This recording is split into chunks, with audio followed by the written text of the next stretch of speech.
Hello and welcome back to episode 5 of TDA Talks. This one is going to sound a lot similar to the last one, but with an interesting guest that I love talking to, and I've spoken to this person a few times and the conversation doesn't seem to stop. So I think with this one, it'll be a good one. You all will learn so much from him. So I will give it to Andy to introduce himself. This is Andy Reid. Hello, team. I hope you are well. Thank you so much for having me, by the way.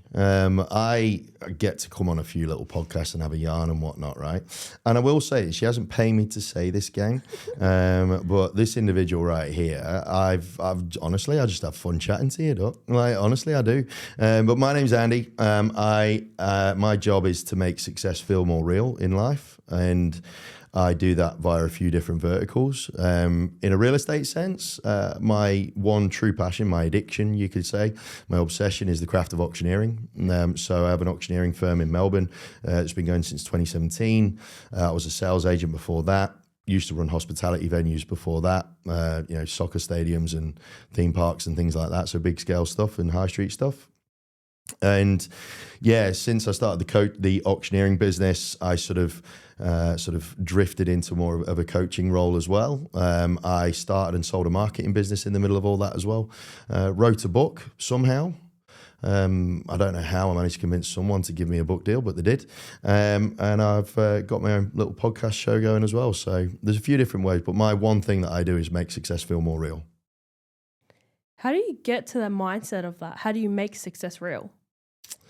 I take stuff that lots of people get confused and find complicated, and I don't know what it is. I just have a knack for making it feel simple. I love simple. Simple is amazing. Simplicity is the best thing ever. One of my favorite ever sayings, quotes, is from Da Vinci, like Leo Da Vinci, who said that simplicity is the ultimate form of sophistication. And Einstein says if you can't understand things well enough to explain it to a child, you don't understand it well enough. I'm a geek. I just like learning stuff about stuff and people, and I'm mad on human behavior as well. I'm really obsessed with human behavior. Yep. My parents were police officers, so I got taught on the playground to read what's going on instead of just listening to what's being said, which at the time sort of saved me. It staved me off from getting the crap kicked out of me and bullied and stuff. But now it just seems to be something that helps me understand people a little bit better. And how do you define success? I love that. Did you take that off my show? That's what I ask people on my show. I love asking people this question. I'm copywriting that, bubble, right? I'm getting some of the fake. Anyway. Look, my definition of a successful human is a human in flow. Quite simply. Yep. Because if you are in flow state, that state of flow where you feel like everything's effortless and you're just rocking and rolling and everything's just happening, it means that you've got real alignment between your heart, your head, and your gut. Where your gut instinct is that authenticity piece, and I think that authenticity is being completely misconstrued now because it's a popular term that helps people to feel and sound clever. The head is your natural safety mechanism and your logical part of you. Should we really do this? What about the risks? All that sort of stuff. The solution finder, if you plug it in correctly. And then your heart's your moral compass. So if what you want to do and what you think you should do is align with what you think is the right thing and how you feel is the right thing, flow state, man. And you've got true alignment then. And that's where you don't need to worry about being motivated because you are where you are supposed to be in life. Yeah. With the functionality that you were given when you were born, and the circumstances that put you into that situation. So everything happens for a reason. Yeah, I mean, I'm a relatively logical guy. I mean, I'm engineering educated, yep. Right? So believe it or not, I have got a degree. It doesn't sound like I do. It really doesn't, yeah. But I have, I promise. I can show you it. It's on the back of the toilet door. Right? To remind yourself that you've got it. No, that I just used to be intelligent once upon a time, right? And in many instances, I am a logical guy. Yeah. Like, you can't argue with the logic, right? because the facts are facts. However, I am of the firm belief that the truth is something that nobody ever owns. Nobody. The truth is always something in the middle, and all we own is our perspective of the truth. And so therefore, off the back of that, who am I to say what's right and wrong? Right. Who am I to say what's logical versus, destiny? Right? There are of everyone. There's not one person that won't admit that there's some stuff that just happens and you don't know how it happens. Yep. How the heck I'm sat here chatting to you, I do not know. Right? I can answer that one. But I'm pretty bloody lucky to be here, right? So I ain't going to question it. I'm just going to roll with it, right? There is logic in that though, because I was searching. I was like, who can I get on the podcast? And actually, the reason that I was like, nah, I have to get in touch with Andy, I really want to speak to him, was kind of this stance. And I seen this article, or it was something that you were speaking about mental health in the real estate space. And I went, got him. I like that, because I feel like mental health as a whole is just not spoken about professionally. We go into these high performing jobs and people burn out so fast. Can do. Or the opposite happens and it's just like a complete shutdown of emotional kind of shutdown to kind of succeed or reach their version of success or their flow state. And I was just like, I want to see what Andy has to say about this. And I think it's important for people to hear it too. No, I appreciate that, man. I mean, look, I that's one thing I sort of admitted at the start is that I have done some mental health ambassador work and advocacy work and done talks and all that sort of stuff. And I'm part of a well-being initiative that's in the real estate space called Rise, which is it's a mental health and well-being initiative. I'm part of the leadership team of that, and that is a big coming together of a group of people that are perceived as leaders, I guess, in the space, whether they are CEOs or coaches or whatever. And we want to try and help people to sort of circumnavigate some of the challenges. I mean, the reason why I do it is because 11 years this month, I got the rubber stamp, the big red rubber stamp of acute depression and anxiety. Right, Thankfully, the mother of my kids, who I do owe my life to essentially, she had the courage to make me stop and face up to it, because I was being avoidant, right? I wasn't aggressive or anything. I was the opposite. Like I was avoiding everything and everyone. And, and our daughter was only like 8 months old at the time. And she initially thought, I think you might have some postpartum depression, which kind of made sense, right? So, having had a yarn with Lifeline and they threw me into the lap of a GP who I still speak to regularly to this day. But I see her more now as a mental health PT, because your mind is your biggest muscle. Yeah. And if you don't train that thing, then it's going to end up being weak as, right? You can't be strong unless you go to the gym, unless you do exercise. Yeah. And it includes your brain. It includes your mind, right? So I do neuroplasticity stuff. One of the biggest things that I did from the start is become a student of myself. Yep. You have to become a student of yourself, because otherwise you're just going to take some pills and hopefully that you're fixed. All it will do is just Band-Aid over it. So I was just said at one stage, look, I'll be damned if I'm not going to go through this and have other people not benefit from it. So yeah. Like that, taking something that could have been negative and turning it into something positive. No, it nearly was the ultimate negative twice. Yeah. Right? It nearly was, where for some reason because your brain is a ridiculously powerful thing. And if you get to that point, it will justify and bring logic to the notion of life would be better for everybody if you weren't there. Yeah. Right? And it starts becoming like out of body stuff. It's weird. Even if it's completely untrue. Oh. Yeah. It turns into this out of body experience that, it's then lap of the gods. If there is then, if it's meant to be, it's meant to be. And luckily in those instances, the first anchor that saved me was my daughter, and the second one was my son. Yeah. Right, which is why at the front of my book I have a little thank you, like, you know, the little dedication thing. Yeah. And in it just says, to Eliza who saved me, to Cal who made me, all my love, Dad. That's sweet. I know.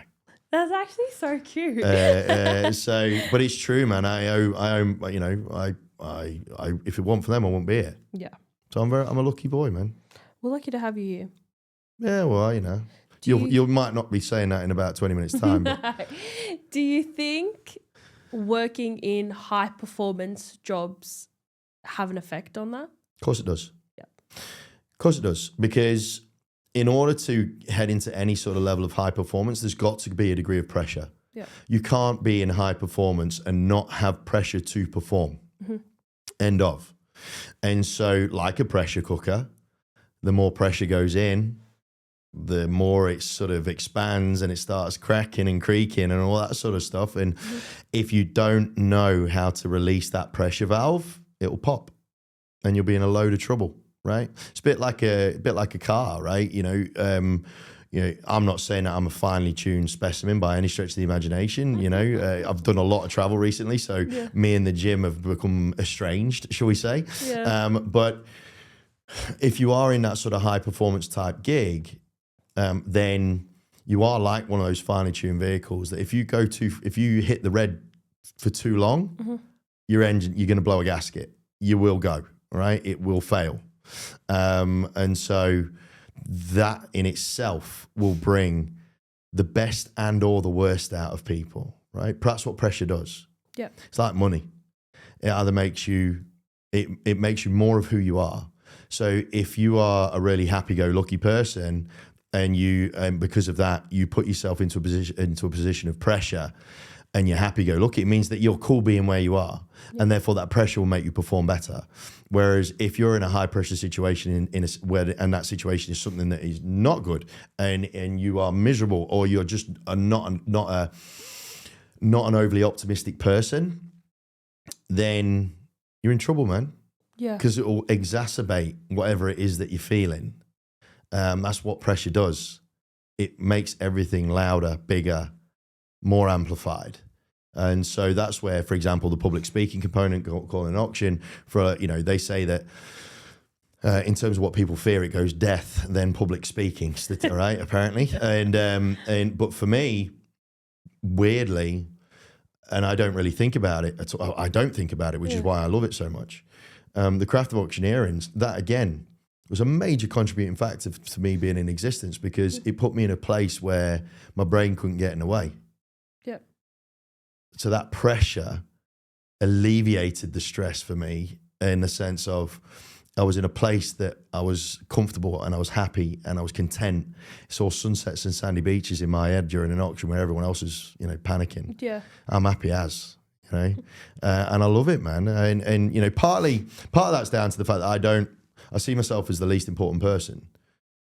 That's just freedom right there to feel that everybody else's. Like for me, I'm just there making things happen, making success feel real. Yeah. For everybody else, there's lots of pressure. New chapter of the life, brand reputation if it's the agent, commission, da da da da da da da da. I'm just there making it all happen for them. Pretty straightforward, really. I know in one of our earlier conversations that we had, actually the first conversation we ever had, you were telling me about how assumptions is what is ruining people right now in that space. You're getting ready to speak on this topic. Look, it's my current sort of thing at the minute. It's the thing that I'm most focused on right now. It's the quiet cost of assumption. Yeah. And if I'm looking at it from a practitioner's point of view, right? And because I do lots of coaching with lots of real estate agents and stuff like that, right? And at the minute in the current marketplace, which is March 2026, just to put a timestamp on it, it's a weird game because there are buyers out there. They're there. You can see them. The footfall's there. Getting them off the fence and into action is really challenging right now for a number of reasons, right? one of the assumptions, though, the little assumptions that a lot of agents make when they're dealing with customers is if I show you through a house, say if I'm a bog standard agent and I show you through a house, we discover through conversation if you like it, what do you like about it, and you're showing me that you're keen, right?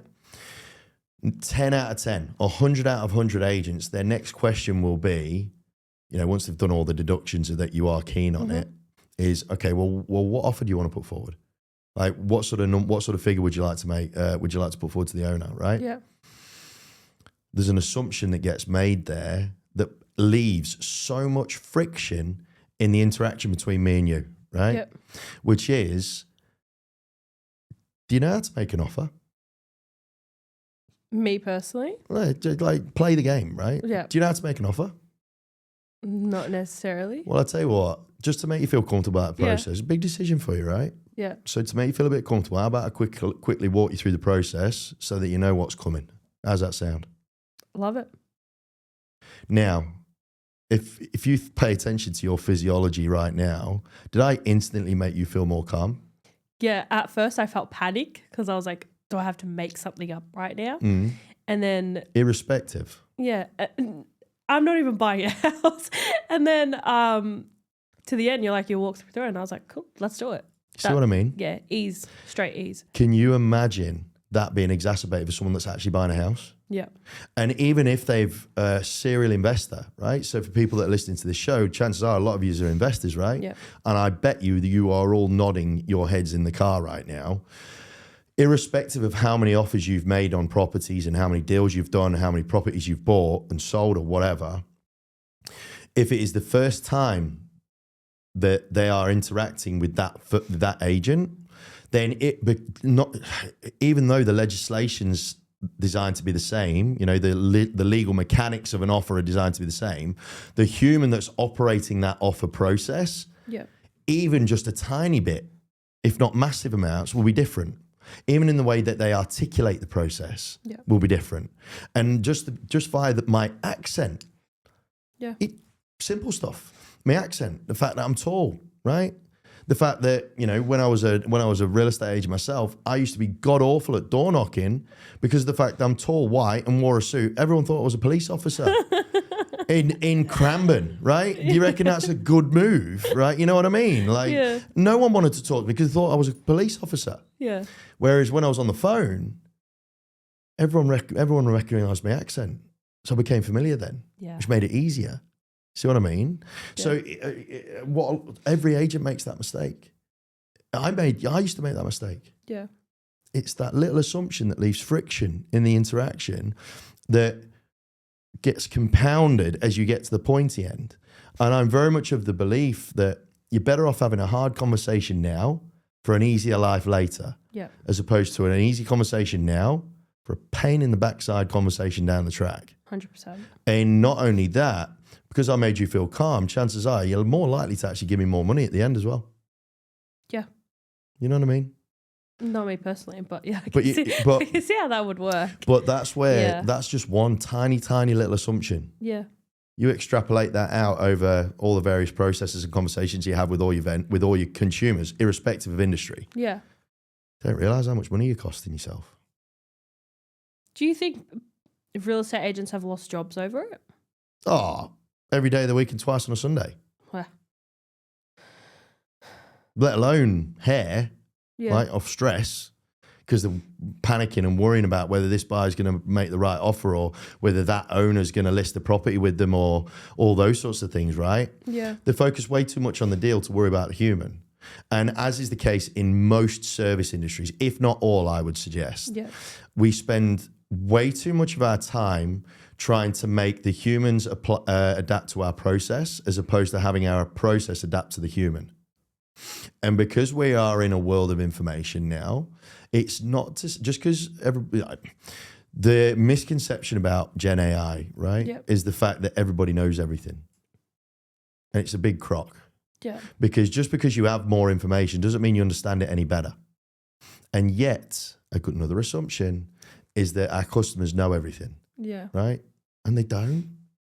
And if we make that assumption, can you imagine just through blind ignorance, unconscious ignorance. Yeah.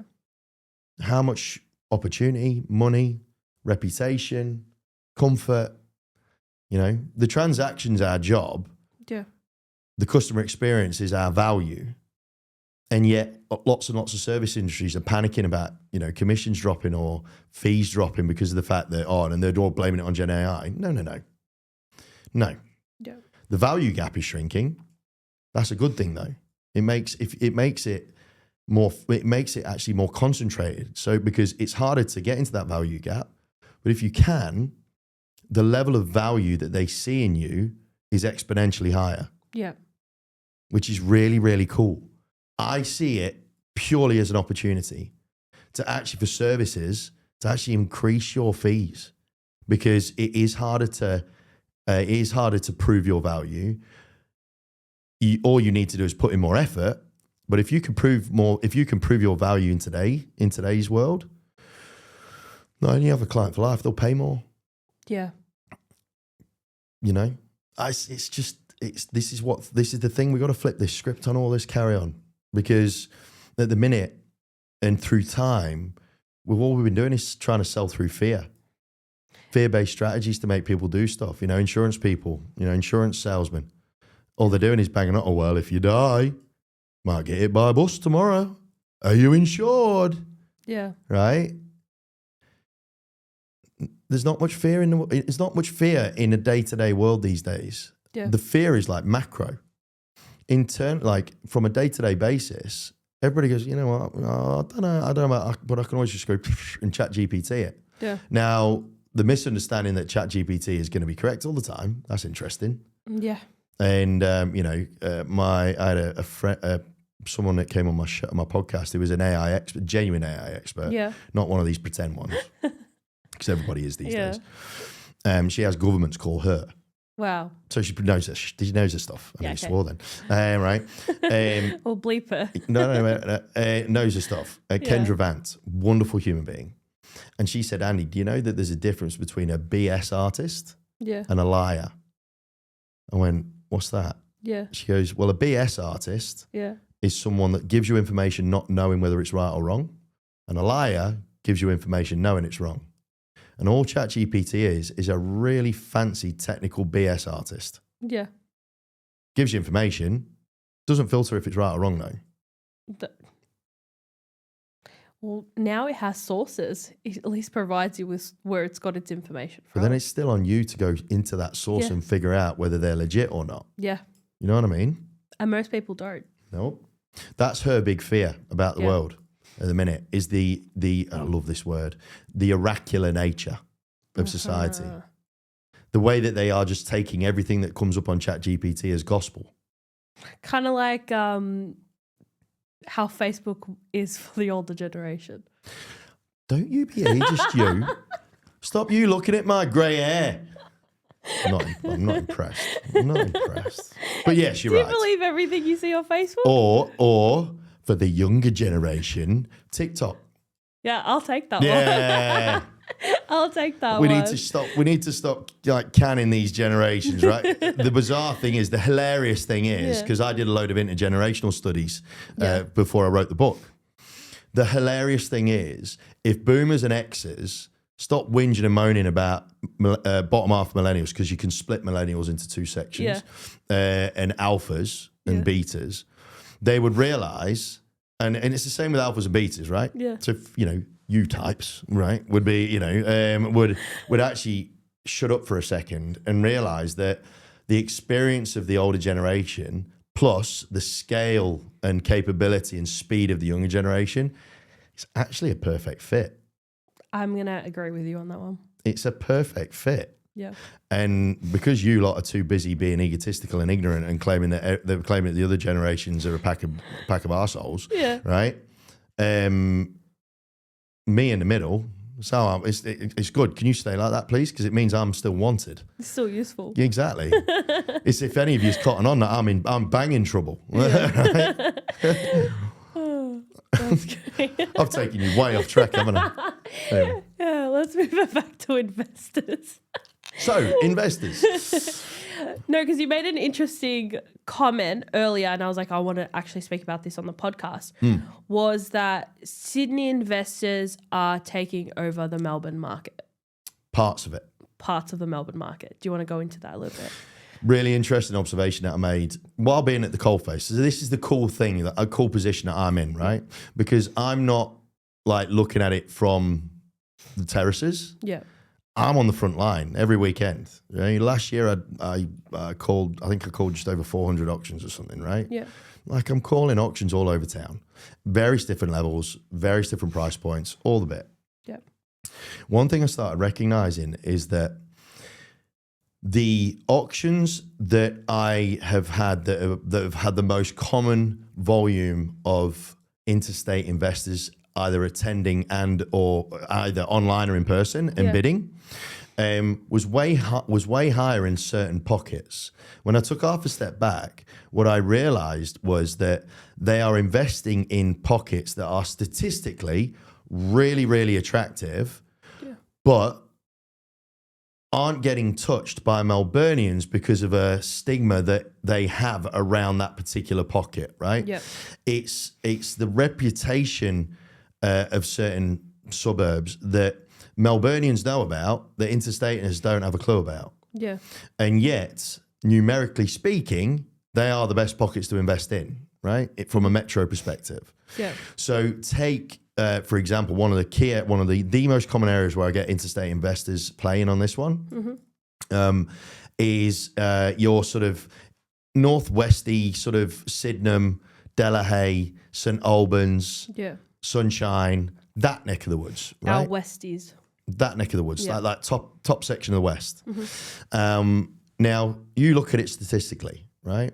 You've got decent sized blocks of land with a decent sized house on them that are amenity rich. Yeah. Like 12, 15 minutes from the major airport, Tullamarine, about 18 to 22 minutes from the city. What's not to like on paper about that, right? The yield in those areas, though, is so much healthier than everywhere else in Metro because of the fact that you're only paying for a 3-bed, 2-bath, 2-car garage on a 500 and something square metre block, right? Healthy, near a park and all the rest of it. You're probably only paying about 700K, late 6, early 7. You stick those numbers into the southeast. Can you imagine how much you'd need to pay for something like that? Or what you'd get for that. You know what I mean? Or alternatively, what you would get for that price, right? Yeah. And yet, for some reason, because us Melburnians are, stuck up, for want of a better word, right? About lots of things like coffee and stuff. I'm such a snob about coffee now. Yeah, right? you would be, especially coming from London where the coffee's terrible. Oh, it's the worst. It's absolutely the worst.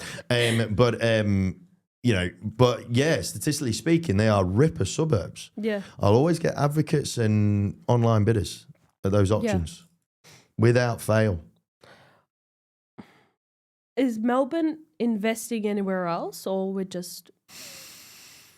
See, I've always said since 2021, because I had a national role with a franchise group from 2021 to 2023. And so that's when I started getting really exposed to other states and territories and how they worked and operated in their markets and all that sort of stuff. Yeah. Ever since I had that gig, I've always said that Adelaide's a sleeper. Okay. Major sleeper, right? You can look at all the stats you want, right? Yeah. And you can say that, growth is always going to be better in Sydney and on the East Coast and blah, blah, blah, blah, blah. And fair. If you want a safe investment, if you want a safe as houses, excuse the pun, investment, Adelaide is unreal. Yeah. Unbelievable, man. And so Melburnians that are looking to invest, right? They're like rats off a sinking ship in Melbourne, right? And it's for a few reasons, and we'll go into in a sec. But they're heading to Perth and Adelaide. Yeah. And I don't blame them. It was Brisbane, right? Because there was that exodus, when old Captain Dan was was up to his usual tricks and everybody just migrated. The volume of migration reached like an all-time high interstate, right? And is still super high. I think even my dad went and invested in Brisbane. There you go, see? But now that's super expensive. Yeah. Adelaide, they're all going left now. as you look at the map. They're all going to Adelaide and Perth. Now, the reasons why those Melburnians are investing in Adelaide and Perth, one, because the taxes are there for everybody. However, for Melburnians, we're having to face that change of tax. It hurts more. Yeah. So for us Melburnians that have used to having it at a certain level, then seeing it go up here, we're going, nah, screw that, right? Yeah. Whereas Sydney-siders, they've not experienced it down here. They're only seeing it up here. So emotionally or egotistically or whatever you want to call it, they don't know any different. Yeah. Right? So if the back of not knowing any different, all they're looking at is the fact that they can get way more for the dough down here than they can up there, even with the extra taxes. So it's a bit like what I was saying before about suburbs and stigmas. Sydney people, compared to where they are, Melbourne is a ridiculously attractive option. Yeah. Even with, this government trying to turn private equity into social housing, right? Yep. With all the different legislation changes and tax changes and capital gains, blah, blah, blah, blah, blah. Yeah. They're just looking at the end figures and going, it's still better than Sydney. Screw it. Yeah. Same with Brisbane. Yeah. Now, right? Melbourne's it's behind, last time I checked, it was behind Canberra in terms of median house price. Wow. Right? Ain't going to be there it can't be there forever. No. That's why everyone suggested it's at the bottom of its cycle now, right? So, but unfortunately, Melbourne, whether we care to admit it or not, coming to the mental health piece, we're still reeling off COVID, whether we care to admit it or not. Mentally, and our mentality around life is still in recovery mode. And so, because since then, we've then been hit almost once a year, if not longer, with tax this and change that and red tape this and we've run out of money here and so we're going to ping them and more, right? Mm-hmm. Right? It's like been a constant barrage of stuff since then. Yeah. So we've not had, unlike all the other states, we haven't had really, if we look at it properly, we haven't had a chance to just breathe. And let the dust settle. Yeah. And that's affecting us massively. And, and that's why Sydney, they're not taking over, but in certain pockets, they're just making the most of it. Yeah. And they can, if they can afford to. But that's the thing, right? We all whinge about lack of affordability, yet we're not going into the affordable pockets because apparently they're no good. We got a little bit we got to look at ourselves in the mirror a little bit there and actually think, you know what? Instead of worrying about being, it's like I'm fanboying at the minute over a guy called Rory Sutherland. Okay. Right? Have you heard of Ogilvy, the branding company? Mm-mm. Australian, biggest in the world. He's the vice president. Yep. And he says it brilliantly. He goes, look, if you want to get something within budget, stop looking at the places that you can't afford and actually look at things differently. Look at things in the opposite way to the masses, to the logic. Yeah. So he said, instead of, because a lot of people, they won't want to live exactly near a train station in London. They want to be nearer to a tube station. Yeah. Ridiculously expensive in a tube station. Yet if you go by next to a train station, you'll actually cut your commute time into the city and get a cheaper house, but because the old school mentality is being around train stations is bad. Yeah, lots of people don't want to buy there. You need to apply. Everyone needs to apply that to Melbourne, and realise that some of these pockets that were once absolute holes, never go in there unless you got a stab vest type pockets, actually is the last bastion of value that you're ignoring. Yeah, maybe, or maybe I'm just a pom with a big mouth. I don't know. Two things can be right at once. Potentially. Touche. What's one piece of advice you would give people to reach their success flow state? Become a student of yourself. Yeah. That's the big one. Because without knowing who you are, how the hell do you know where you're supposed to be? Yeah. It's a bit like, and I've been saying this in some talks recently, it's fair to say, right, that it would be harder to sell a house if you didn't know what was in it. Now go one step before then, because in anything that we do, ultimately, like, we're selling ourselves first, whether it is work, business, relationships, partners. That's what we're doing. Yeah. And you can't sell what you don't know. Starts with you. Yeah. Got to be a student of yourself, man. Got to understand, if you're not feeling right about something, or, if your head's feeling a bit whiffy or whatever, which is what, has put me on the path to education around it.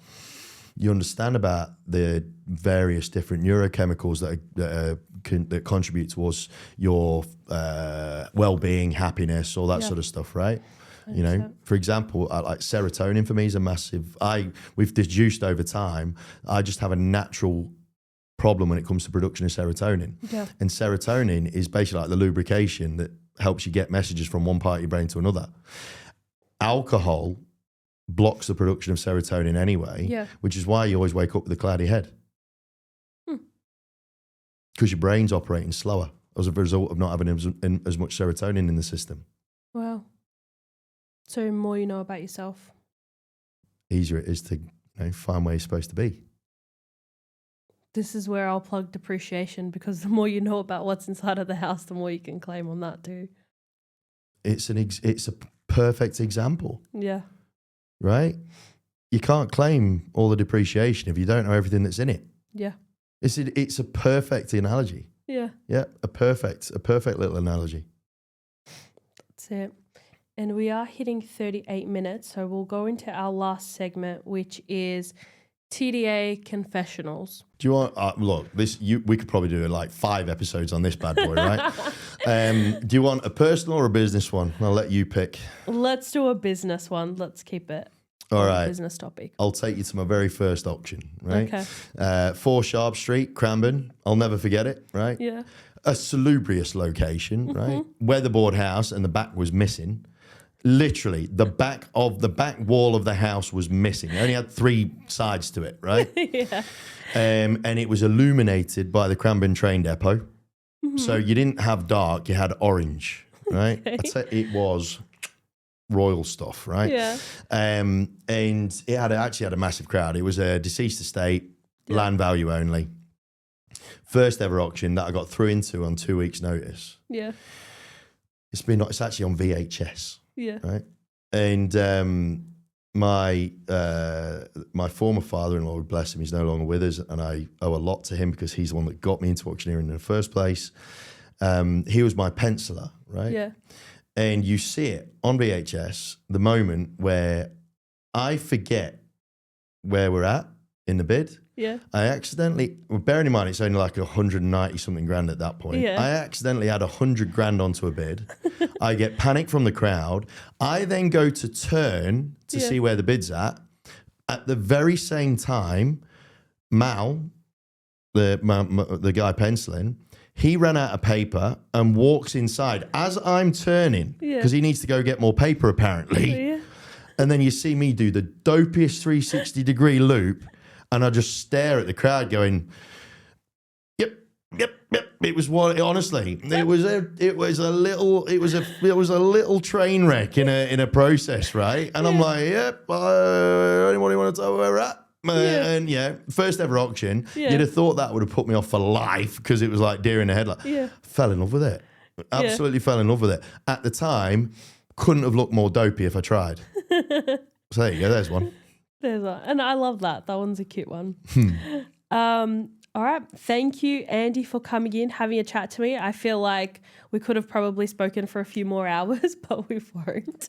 We'll keep it nice and simple for the ride home or for however you're listening to this. And thanks, Andy. Hey, look, pleasure's all mine. Thank you so much for having me. Thank you.